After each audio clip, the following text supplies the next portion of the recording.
ผิด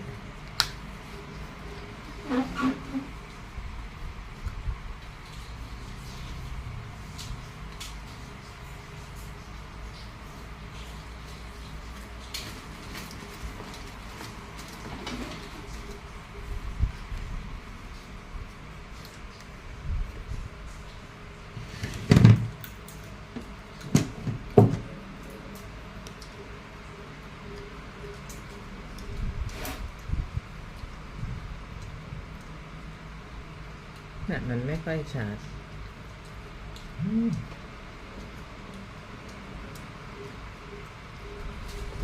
Our financial systems have become, and this is one of the causes between the gap between the rich and the poor.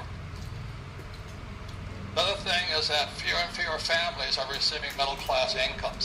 It's going down. Every time we shop at Walmart, we ship dollars and jobs over to China and Pakistan and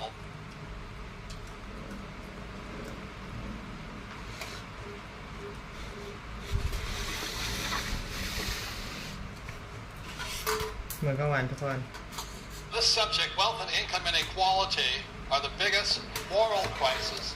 I'd also say it's a spiritual crisis in America today, all around the world. This gap between the rich and everybody else is reaching critical proportions. And I think one of the biggest crises is the young people today, young unemployed, become tomorrow's unemployable. They lose valuable jobs and training skills. So I'm going to show, since a picture's worth 1,000 words, I'll just show you some pictures about how rapidly this inequality, as well as opportunity inequality, is growing. So what's happening in America today, savers are losers. You know, most parents say to the kids, go to school and save money and work hard. But in 1970, when I graduated from school, $1 million at 15% interest earned me $150,000 a year. Now, you could live on $150,000 a year back then. But in 2016, due to this thing called quantitative easing, I call it the Greenspan put, it's $1 million at negative 5 basis points. It's going to cost you $1 million to save $1 million. That is how deteriorated our financial systems have become. And this is one of the causes between the gap between the rich and the poor. Another thing is that fewer and fewer families are receiving middle class incomes. It's going down. Every time we shop at Walmart, we ship dollars and jobs over to China and Pakistan and all the other countries.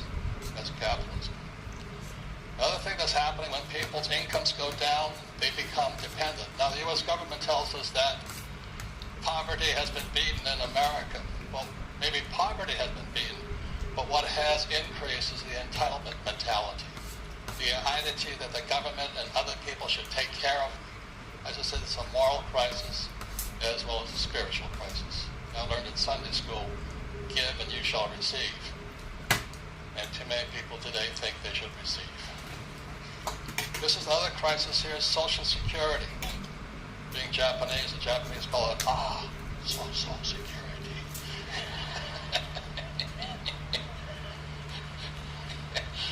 I'm a racist, I know. But anyway, I have met so many people my age, there's about 75 million baby boomers on the top of the baby boom chain. We expect the government to take care of us. That's a lot of highly educated people. That is a crisis. So in 2002, I published this book, Rich Dad's Prophecy. 14 years later, the prediction was in 2016, there would be a global financial crash. We're in 2016. And here we are in 2016. You can see it coming. The first 10 years of this century, we have had 3 major crashes. In 2000 was the dot-com crash, followed by the 2006 real estate subprime crash, and then 2008, the banking crash. The question is this next? This is the giant crash of 1929. And every time I listen to those guys on CNBC, I call it bubble vision. They keep talking about the giant crash of 1929. I tell you what, it doesn't even compare to this one coming, you know? So that's why I write and I speak, and I'm very concerned about our futures, our well-being, and the state of the economy. So I'm going to be talking today about why the rich are getting richer. Commercial message, my next book coming out. But I'll explain some of the tricks of the trade, why guys like me get richer and everybody else is not. And this is quite interesting. This is one of the reasons the rich are getting richer. This is the Bush tax cuts. The biggest tax cuts goes to the top 1/10 of a percent. Thank you, George. I appreciate that. You know, they have no morals, those guys, man. I tell you. But anyway, I'm the author of the book Rich Dad Poor Dad. Never see a show of hands. How many have read Rich Dad Poor Dad? Oh, good. Somebody have. Who has not yet read the book here? Oh, good. There's some customers out there.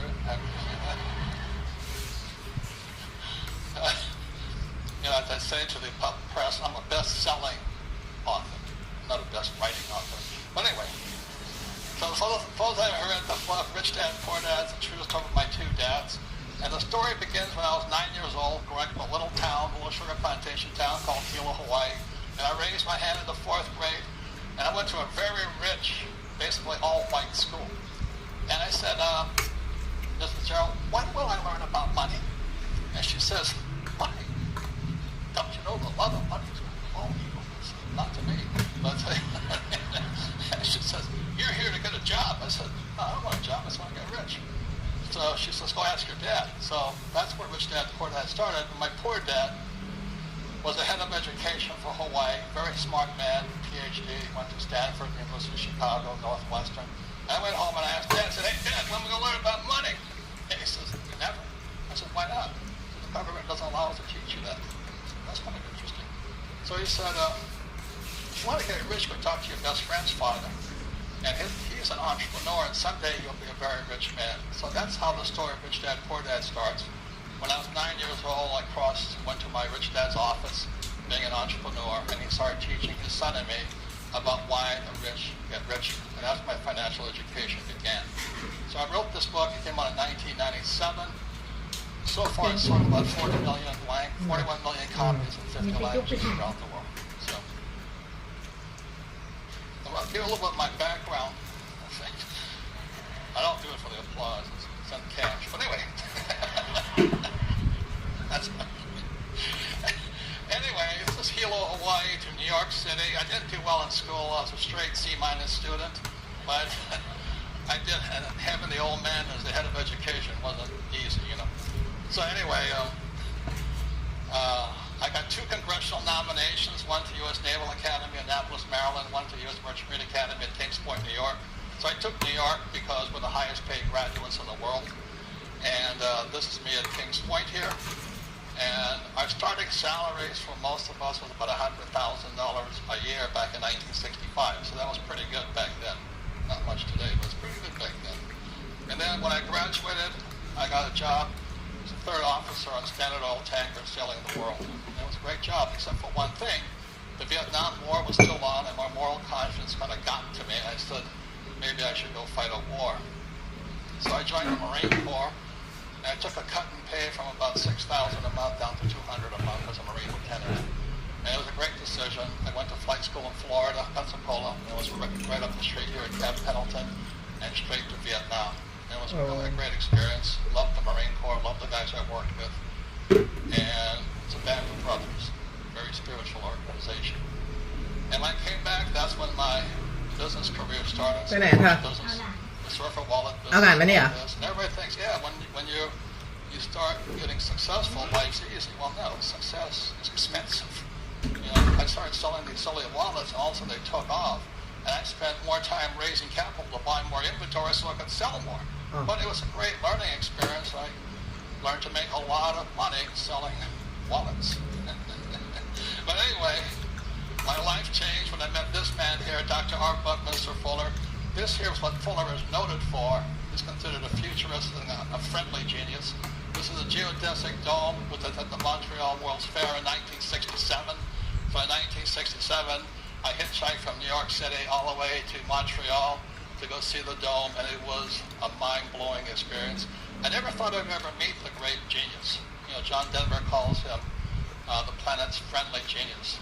So anyway, but in 1981, 1991, I had a chance to study with him up in Kirkwood, California, near Lake Tahoe for 5 days. And I made the mistake of sitting down next to, well, he sat down next to me really. And it was called the Future of Business Seminar. And he sits down next to me and says, Robert, what is your life's purpose? What is your mission in life? I said, oh, to get rich. Wrong answer. He chewed me out. He said,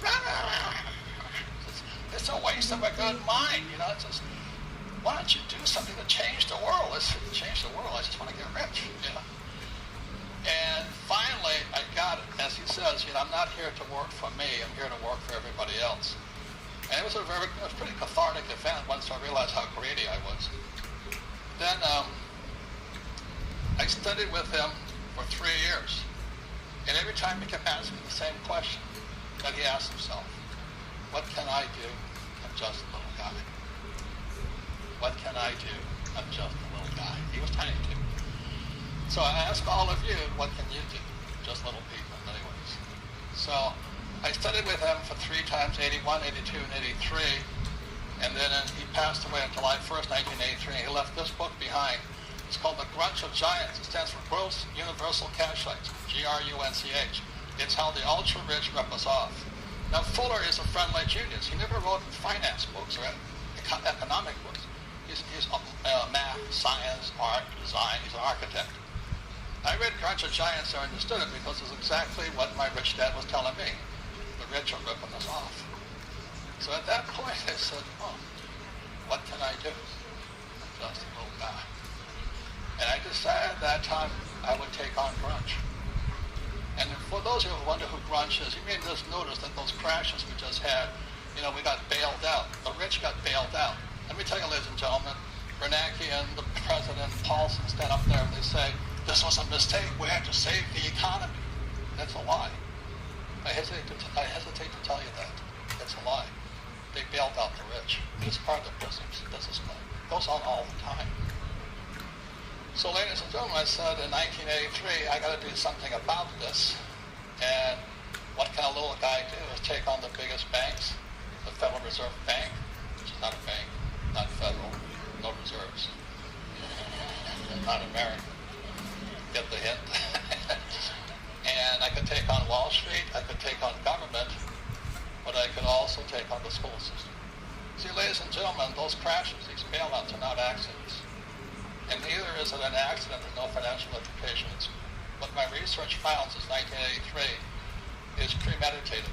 Just as prior to the Civil War it was illegal to educate a slave, we're not allowed to learn about money in school.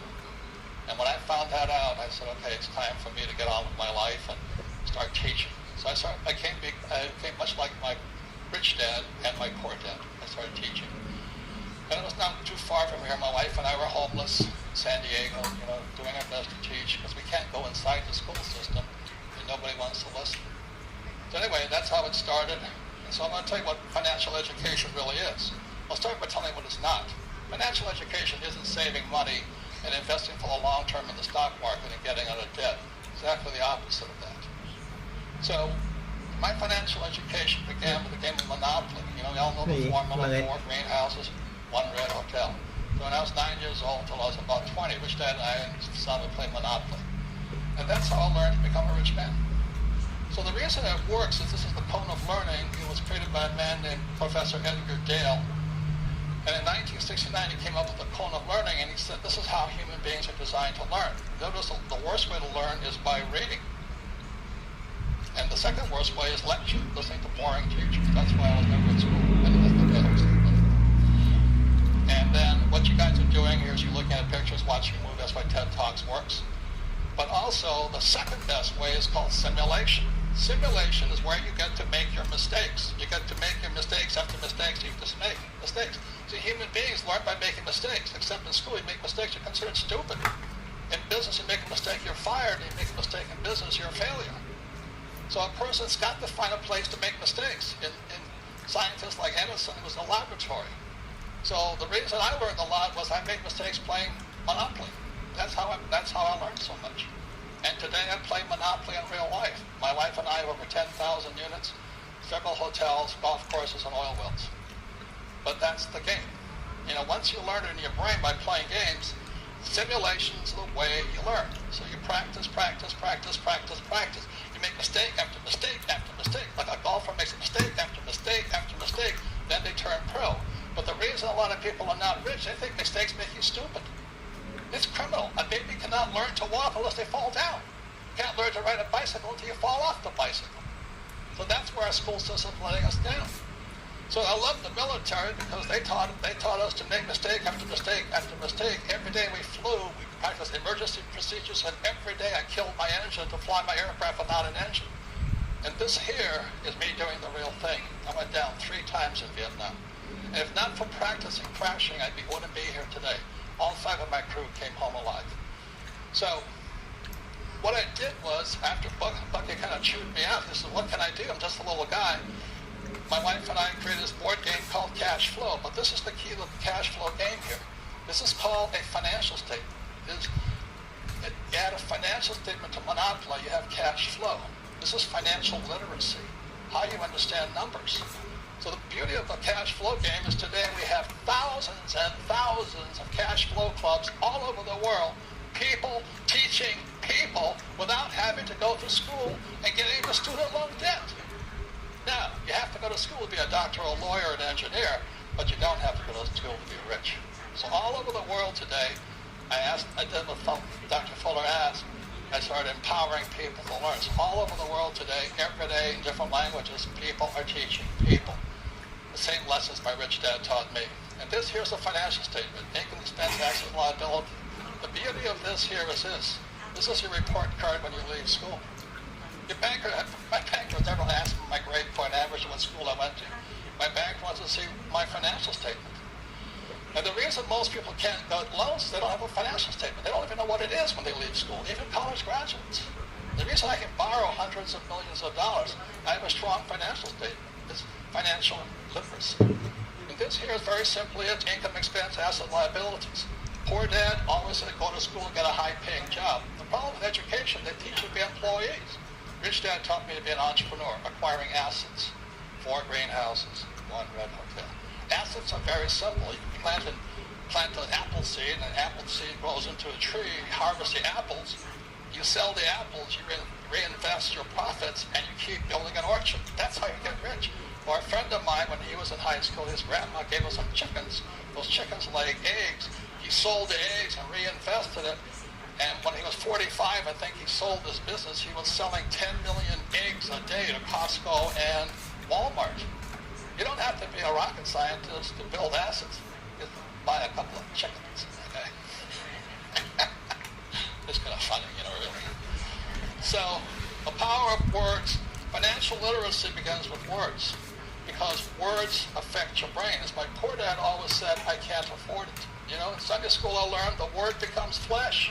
Every time you say you can't afford it, you say, I'm poor, I'm a loser, I can't do something, I'm helpless. The government should take care of me. Disgusting. Rich dad taught me, how can I afford it? So when I had no money, my wife and I just kept saying, well, how can I afford it? And pretty soon your mind opens up, and that's when intelligence comes in. Most important words in money are basic. There's only 4. Assets, liabilities, cash flow. That's it. That's where financial literacy starts. Income, assets, liabilities, and cash flow. If you understand those 4 words, basically, then you can build your vocabulary. Money has a language, but it's not taught in school. It's taught job security versus be an entrepreneur. Look for job security instead of go for financial freedom. And somebody should take care of you instead of I'm going to take care of other people. As an entrepreneur, I have thousands of employees. That's my job. To create other jobs, give them a safe life. So number 1 is assets. Number 2 is liabilities. Cash flow. These are liabilities. The reason the poor and middle class grow poor is because they think their house is an asset. If you read Rich Dad Poor Dad, I said several things. Savers are losers. And your house is not an asset. This came out in 1997 and 2007. The subprime market crashed, and tens of millions of people throughout the world found out their house was a liability. Look, if you use the wrong word to describe the wrong issue, you will always be stupid and broke. So don't call a liability an asset. And that's why so many people are broke. They're using the wrong words. The words become flesh. Financial literacy. Change your words, change your life. Never say I can't afford it. Ask yourself, how can I afford it? Work to acquire assets, not liabilities. That, ladies and gentlemen, we have thousands of cash flow clubs around the world. People are teaching people. You don't have to go to school to learn to be rich. So the thing is Bucky Fuller challenged me. What can I do? I'm just a little guy. I stopped making wallets and I started making sense. My wife and I created this cash flow board game. It's played throughout the world today. Every day, tens of thousands of people are teaching themselves. That's how you change the world. But we change your words, you change your life. So the best news is, words are free. It doesn't take millions of dollars to change the world. Just change your words. Thank you very much.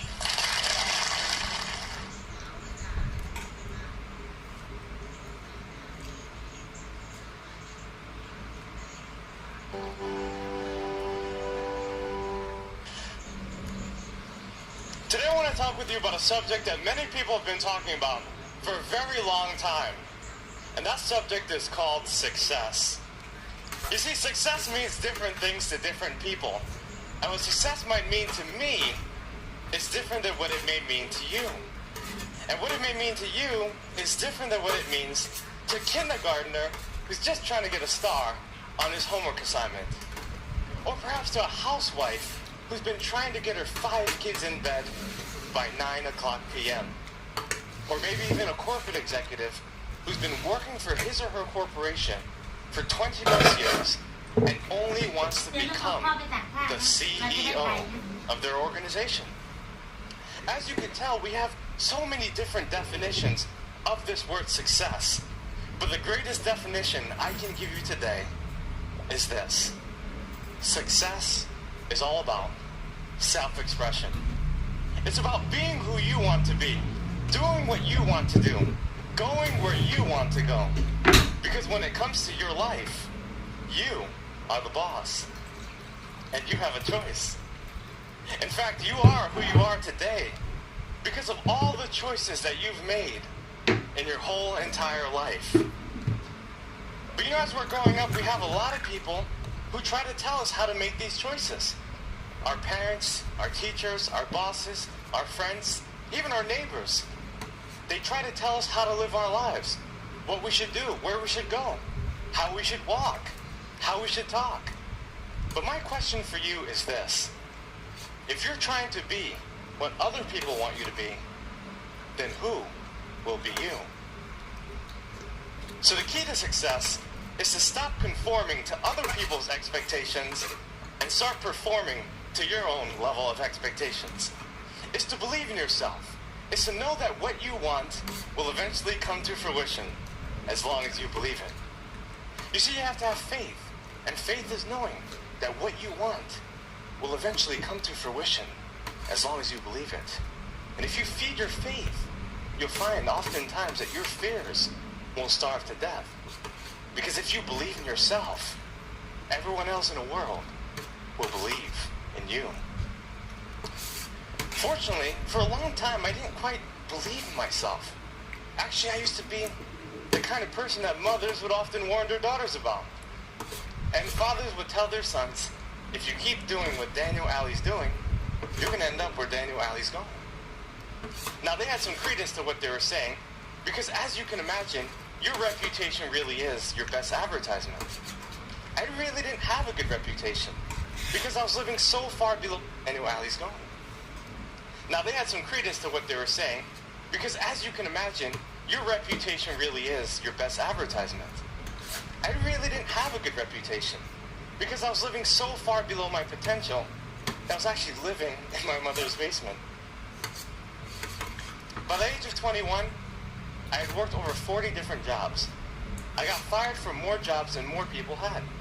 In high school, I graduated second to last. The last guy? Well, he was in jail.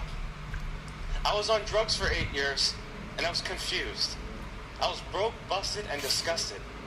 And I knew that I wanted to change. The only problem was that I didn't know how. Can I see a show of hands if you've ever been in a situation where you wanted to change, but you just didn't know what to do? Well, we all have been there. And maybe we're there right now. Well, I discovered that there are only 3 ways that I can make change in my life. 3 ideas I wanted to share with you today that can absolutely revolutionize your life from today. I know these tips work because I've been able to do it myself. By the age of 24, I became a self-made millionaire. I've been able to write 3 books and travel to dozens of countries. I now reach millions of people with my work. I believe that these 3 key principles can change your life, no matter how you define success. Whether you want to live to age 100, or even have a dozen kids, or just have a little house in the mountaintop somewhere no one knows about. These 3 key principles will help you to realize the success in your life. The first one is to read more books. You know, all the books in the world can help us to solve all the problems in the world.